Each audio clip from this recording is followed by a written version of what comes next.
देखिए अपने ट्रांसफार्मर के सारे पॉइंट्स डिस्कस कर लिए हैं। ट्रांसफार्मर क्या है, ट्रांसफार्मर की बनावट, ट्रांसफार्मर का सिद्धांत, ट्रांसफार्मर की कार्यविधि, ट्रांसफार्मर की दक्षता, ट्रांसफार्मर के प्रकार और ट्रांसफार्मर में ऊर्जा हानि और उसे कम करने के उपाय। अब अपन इस पर आधारित एक ऐसा क्वेश्चन करते हैं जिसमें ट्रांसफार्मर संबंधित सारे क्वेश्चन शामिल हो जाएं, जो कि अपनी बुक का लास्ट का क्वेश्चन है, एंड क्वेश्चन है, अनसोल्ड क्वेश्चन है। इस क्वेश्चन के साथ ही ये चैप्टर अपना वेल अपडेट कंप्लीट हो जाएगा। तो देखिए क्वेश्चन क्या है, पहले अपन उस क्वेश्चन को लिखें। क्वेश्चन ये, एक अपचाई ट्रांसफार्मर, एक अपचाई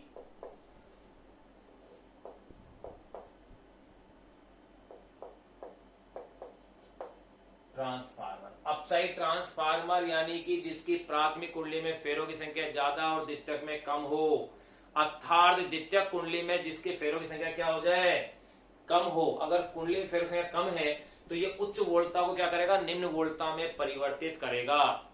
तो आंसर से भी समझ जाएंगे अपन कि द्वितीय कुंडली में फेरों की संख्या क्या आनी चाहिए और प्राथमिक में क्या आनी चाहिए। यानी कि जो वोल्टता को कम करेगा, प्राथमिक कुंडली में फेरों की संख्या इसमें क्या होगी, ज्यादा होगी, और द्वितीयक में क्या होगी, कम। यानी द्वितीय कुंडली पर वोल्टता क्या होगी, कम होगी, प्राथमिक पर वोल्टता इसमें क्या होगी, ज्यादा होगी।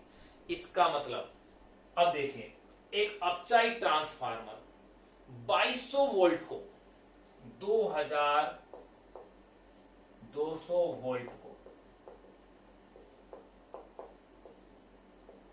वोल्ट को 220 वोल्ट को 220 वोल्ट में परिवर्तित करता है।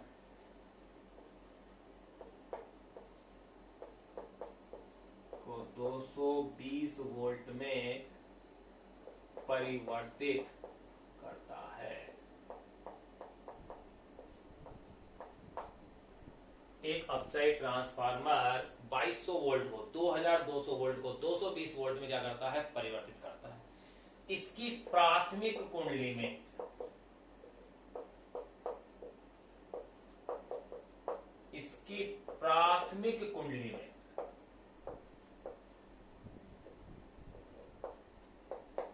इसकी प्राथमिक कुंडली में 5000 फेरे हैं। ये नहीं, तो ध्यान रहे द्वितीय कुंडली में 5000 से क्या है, कम ही आएंगे फेरे। इसकी प्राथमिक कुंडली में 5000 फेरे हैं। यदि ट्रांसफार्मर की दक्षता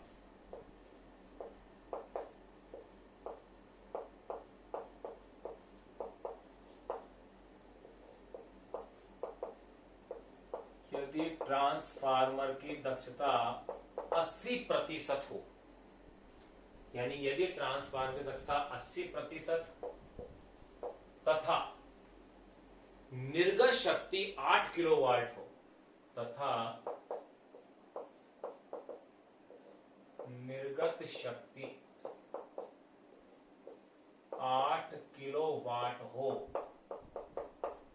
तो ज्ञात कीजिए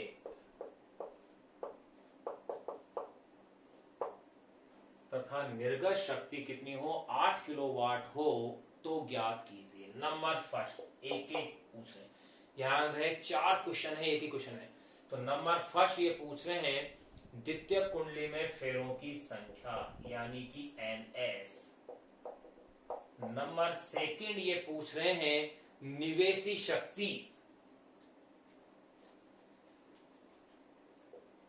नंबर फर्स्ट द्वितीयक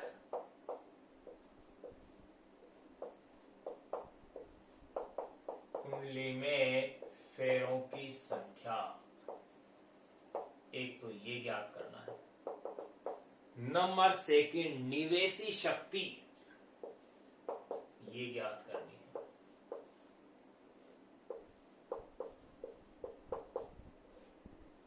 नंबर थर्ड पूछ रहे हैं ये प्राथमिक कुंडली में धारा,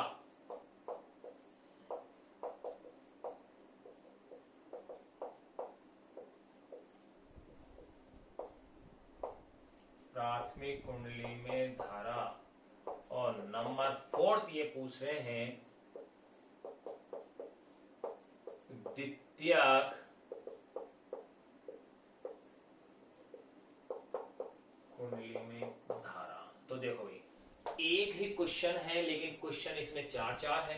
अच्छा क्वेश्चन है, ट्रांसफार्मर संबंधी सभी फॉर्मूले अपने पास इसमें काम आ जाएंगे। अब क्या क्या मान दे रखा है, क्या क्या ज्ञात करना है, वो अपन ने क्वेश्चन में देख लिया है। अब क्वेश्चन हल करने का वही तरीका कि अपन सबसे पहले इसके डाटा नोट कर ले, फिर उन क्वेश्चन को सोल्व करेंगे। देखिएगा क्या क्या दिया हुआ है। अब चाहे ट्रांसफार्मर में 2200 वोल्ट को 220 वोल्ट में परिवर्तित करता है। अब चाहे ट्रांसफार्मर यानी कि प्राथमिक कुंडली की जो वोल्टता है वीपी, वो है 2200 वोल्ट, ये लीजिए। फिर द्वितीय कुंडली की जो वोल्टता आ रही है यानी कि वीएस, यह है 220 वोल्ट, ये भी आपको दी हुई है। प्राथमिक कुंडली में 5000 फेरे हैं यानी कि एनपी 5000 फेरे। फिर कह रहे हैं यदि ट्रांसफार्मर की दक्षता ईटा इजिकल टू क्या है 80%, या इसे कह सकते हैं 0.8 है, क्योंकि 80% का मतलब क्या 80/100, 0.8 है। और निर्गत शक्ति यानी कि पी आउट, ये है 8 किलोवाट, या इसे आप कह सकते हैं 8000 वाट। ये लो, अब ज्ञात करेंगे एक एक करके जो मान इन्होंने अपन से क्वेश्चन के अंदर पूछे हैं। तो देखिए, नंबर फर्स्ट इन्होंने पूछा है द्वितीय कुंडली में फेरों की संख्या यानी कि एनएस का मान ज्ञात करना है। तो अब देखिए, वोल्टता के रूप में फेरों की संख्या का क्या फॉर्मूला था, याद कीजिए, वीएस अपॉन में वीपी बराबर एनएस अपॉन में एनपी। बिल्कुल यही लिखा था, वीएस अपॉन में वीपी बराबर एनएस अपॉन में एनपी से किसका मान निकालना है, एनएस का। तो देखिए, NS is equal to VS NP upon में वीपी होगा कि नहीं होगा भाई। ये फॉर्मूला आपको याद है, वीएस अपॉन में वीपी बराबर एनएस अपॉन में एनपी। तो NS is equal to VS NP upon में वीपी। अब आप इसके अंदर मान रख दीजिए। वीएस का मान देखिए आपने क्या लिखा हुआ है 220। एनपी, एनपी का मान कितना है 5000, ये लो भाई 5000 भी हो गया। फिर वीपी, वीपी का मान है 2200। अब आप इसे कैलकुलेट कीजिए। तो देखिए भैया, 2 जीरो से ये 2 जीरो कैंसिल हो गई, ठीक है। 22 से ये लो, ये भी 10, 50 और 10 500 फेरे। एक आंसर तो अपने पास ही आ गया, यानी द्वितीय कुंडली में कितने फेरे हैं 500 फेरे। आगे का क्वेश्चन अपन यहां हल कर रहे हैं। फिर इसके बाद नंबर सेकेंड क्या कह रहे हैं ये कि निवेशी शक्ति ज्ञात करनी है, यानी कि पी इन, ये आपको ज्ञात करना है। पी आउट का मान दिया हुआ है बिल्कुल 8000 वाट या 8 किलो वाट अपन को मान दिया हुआ है। तो देखिए, दक्षता ईटा इज इक्वल टू क्या फॉर्मूला था, पी आउट अपॉन में पी इन इंटू 100%, या यो कह सकते हो ईटा अपॉन में 100, तो सीधा वैल्यू आ जाएगी। यानी ईटा की वैल्यू है आपके पास 0.8, मैंने यही लिख दिया पहले से। पी आउट क्या है 8000 वाट, पी इन ये ज्ञात करना है, ऐसा ही तो है। तो देखो भैया, P in is equal to कितना हो जाएगा भाई, P in is equal to कितना हो जाएगा 8000 बटे 0.8, 8000 बटे में 0.8। तो देखिए, आप इसे सोल्व कीजिए, पॉइंट हटाते आगे एक जीरो और लगा दीजिए, ये 4 जीरो, और अपॉन में 8 आ गए। अब 8 से डिवाइड कीजिए तो ये हो गए हैं 10,000 वाट। इतनी शक्ति है यानी कि इसी को आप लिख सकते हैं 10 किलोवाट, अर्थात निवेशी शक्ति कितनी हो गई है 10 किलोवाट। दो क्वेश्चन अपने पास सोल्व हो गए। अब नंबर थर्ड और फोर्थ के लिए इसको अपन पहले रफ कर लेते हैं, इसे साफ करते हैं, फिर उस क्वेश्चन को सोल्व करेंगे। आगे के भाग को देखो, अपन ने दो क्वेश्चन सोल्व कर लिए एक तरह से। अब इसमें देखिएगा अगला पार्ट क्या है।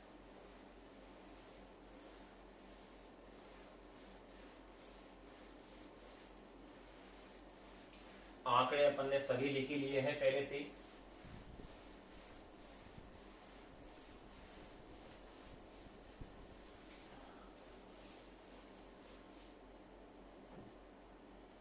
नंबर थर्ड, चलो थर्ड को यहीं से शुरू करते हैं पहले तो, क्योंकि थोड़ी सी जगह तो है ही है। नंबर थर्ड में अपन को इसमें जो ज्ञात करवा रहे हैं वो है प्राथमिक कुंडली में धारा। यही था, देखो क्रम के अंदर देखना, आईपी निकालना है भाई, किसी भी क्रम से निकाल लो, प्राथमिक के लिए पहले निकाल लो या द्वितीयक के लिए पहले निकाल लो, यहाँ सीक्वेंस से कोई फर्क नहीं पड़ेगा इसमें। अगर मैं यहाँ देखता हूं आईपी मुझे ज्ञात करना है, तो देखिए आप गौर फरमाइएगा मेरे पास क्या क्या मान है भाई। मेरे पास है शक्ति है, बिल्कुल है। अगर आईपी ज्ञात करना चाहूं तो मेरे पास पीआई का मान है, बिल्कुल है। वीआई वो भी है, यानी वीपी का भी मान है मेरे पास। तो देखिए प्राथमिक शक्ति मैं क्या जानता हूं, पीपी इज इक्वल टू, या यूं कह सकता हूं P in is equal to, P in is equal to क्या होता है वीपी और आईपी। तो इस फॉर्मूले से निकाल लो, ये लो आईपी इज इक्वल टू क्या हो गया है पी इन अपॉन में वीपी। पी इन का मान तो मेरे पास है, कहां है ये रहा, अभी भी ज्ञात किया मैंने, कितना है 10,000। ये लो वीपी प्राथमिक कुंडली पर वोल्टता कितनी थी 2000, यानी कि 2200, बिल्कुल यही थी।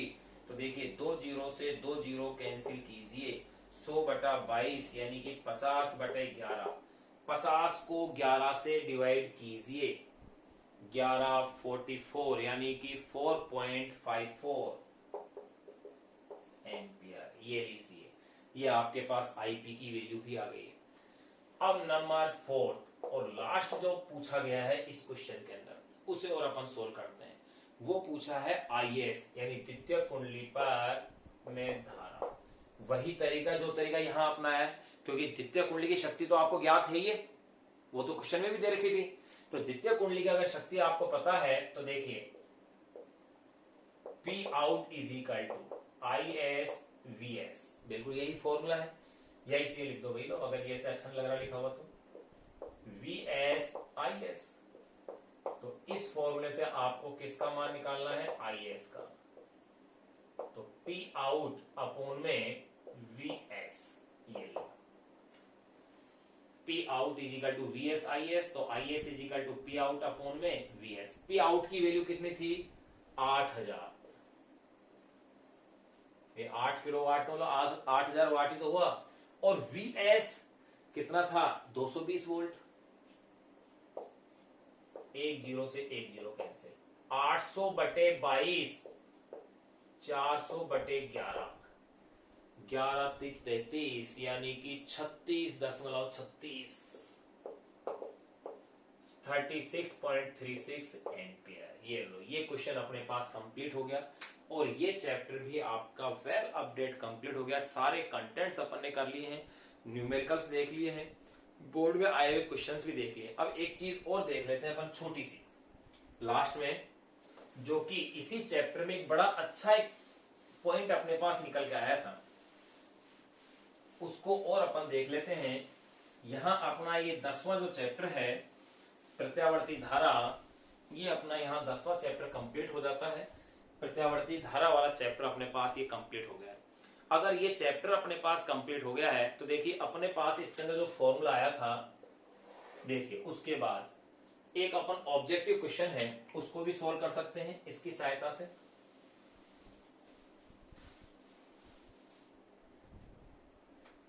कॉम्पिटिशन एग्जाम के पॉइंट ऑफ व्यू से एक अच्छी चीज है।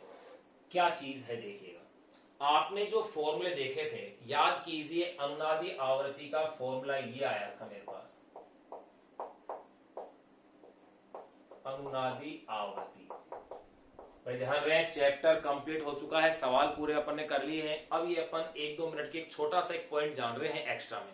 चैप्टर नंबर 10 कंप्लीट हो गया। अब अपन चैप्टर नंबर 11 यानी कि जो अपने दे रखा है रे ऑप्टिक्स, किरण प्रकाशिकी, या यूनिट नंबर जो 6 है, जो कि सबसे बड़ी यूनिट है, उसकी अपन चर्चा करेंगे इसके बाद। तो देखो अनुनादी आवृत्ति, इसका फॉर्मूला आया था FR = 1/2π√LC, इसी चैप्टर में आया था। फिर आपने एक फॉर्मूला निकाला था बैंड चौड़ाई का, बैंड चौड़ाई यानी F2 - F1 = R/2πL आया था। फिर अब देखो इन दोनों फॉर्मूले से अगर अपन एक चीज देखें, अगर इससे ये पूछे कि √LC किसके इक्वल होगा, तो देखो भैया √LC किसके इक्वल होगा, इससे आप निकाल के देख लें। √LC = क्या बन जाएगा, 1/2πFR बनेगा कि नहीं बनेगा। देखो √LC इधर ले आओ, FR को इधर ले आओ। इसी तरह से इसमें भी अगर आपसे पूछा जाए कि L/R किसके इक्वल होगा, क्या कहा जाए, L/R किसके इक्वल होगा, तो देखो भाई यहां आप इसको क्रॉस मल्टीप्लाई करके ऐसे लिख लें। क्या बोल रहा हूं मैं, L/R किसके इक्वल होगा, तो देखिए R = 2πL F2 - F1। अब मेरे को क्या निकालना चाहिए, उसके लिए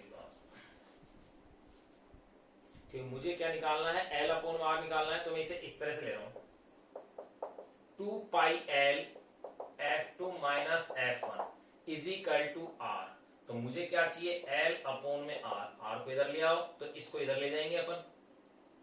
तो इसको अगर इधर ले जाते हैं तो अब आप देखिए ये जो स्टेप्स हैं, भाई अपन ने इसको क्रॉस मल्टीप्लाई ऐसे कर लिया है, यानी कि आप इसे चाहें तो यूं ले लें, L = R/2πF2 - F1, या R को यहां ले दें, ये लो, यानी L/R की वैल्यू ये आ जाती है 1/2πF2 -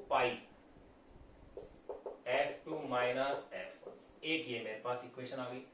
यानी कि आप गौर कीजिएगा, ये आवृत्ति का इनवर्स आ रहा है, ये भी आवृत्ति का इनवर्स आ रहा है, यानी इसका मात्रक क्या होगा, सेकंड होगा, इसका भी मात्रक क्या होगा, सेकंड। इसी तरह से एक राशि और आती है RC, इसका भी मात्रक क्या बनता है, सेकंड बनता है। तो इस तरह से मैं कॉन्सेप्ट के रूप में एक चीज आप लोगों से कह सकता हूं कि ये जो 3 राशियां हैं, कौन कौन सी, √LC, L/R और एक RC, इन तीनों ही राशियों का मात्रक जो होगा वो होगा सेकेंड। ये ध्यान रखना है, यानी इनकी अगर विमा पूछी जाए तो इनकी विमा क्या होगी, T1 होगी। ये ठीक वैसा ही क्वेश्चन होता है जैसे C = 1/√μ0 लेते हैं। देखो इस तरह से C = 1/√μ0 लेते हैं अपन एक फॉर्मूला। यहां C निर्वात में प्रकाश का वेग है। अब ये पूछते हैं 1/√μ0 का मात्रक क्या होगा, तो प्रकाश के वेग के तुल्य होगा ना, मीटर पर सेकंड, यानी 1/√μ0। अब यह इसकी विमा पूछे तो भी अपन लिख सकते हैं, क्या विमा होगी, m0L1 T-1। लेकिन यहां इस एक एक की इसकी विमा निकाले तो बहुत लंबा हो जाएगा कि μ0 की विमा क्या है, ε0 की विमा क्या है। इसी तरह से यहां पर √LC है, तो L की और C की अगर विमा निकाले तो बहुत लंबा सवाल हो जाएगा। L और R की निकालें, R और C की निकालें, C यहां पर धारिता है, लेकिन ये किसके इक्वल है, सेकंड के। तो इसलिए ध्यान रहे इनका मात्रक क्या होगा, सेकंड होगा, यानी इन तीनों ही राशियों का मात्रक सेकंड होगा। ये भी समय के रूप में आता है। जब अपन संधारित्र का आवेशन निरावेशन पढ़ते हैं, जो अपने कोर्स में इतना है नहीं वो चरघातांक के रूप से, तो उसके अंदर ये RC समय नियतांक के रूप में आता है, RC = तो यहां अपन क्या देख रहे हैं, √LC ये भी समय के रूप में आ रहा है, L/R ये भी समय के रूप में और RC भी समय के रूप में। तो याद रखना इन तीनों का मात्रक क्या होता है, सेकंड होता है, यानी समय के तुल्य है। बाकी और तो इसमें से क्या है, भिन्न है। तो यहाँ अपने पास एक क्वेश्चन जो दे रखा था, वो भी क्वेश्चन अपन ने एक एक्स्ट्रा के रूप में से सोल्व कर लिया। और ये चीज अपन ने जान ली है, जैसे 1/√μ0 को क्या कहेंगे, C। प्रकाश के वेग के तुल्य है, तो इसका पूरे का मात्रक क्या बन जाएगा, मीटर पर सेकेंड। ठीक वैसे ही इन तीनों root of L C, L upon में आर और आर सी, इनका मात्रक क्या होगा, सेकेंड होगा। यहां अपना ये चैप्टर वेल अपडेट अपन ने कंप्लीट कर लिया है, 10वां चैप्टर कंप्लीट हो गया है।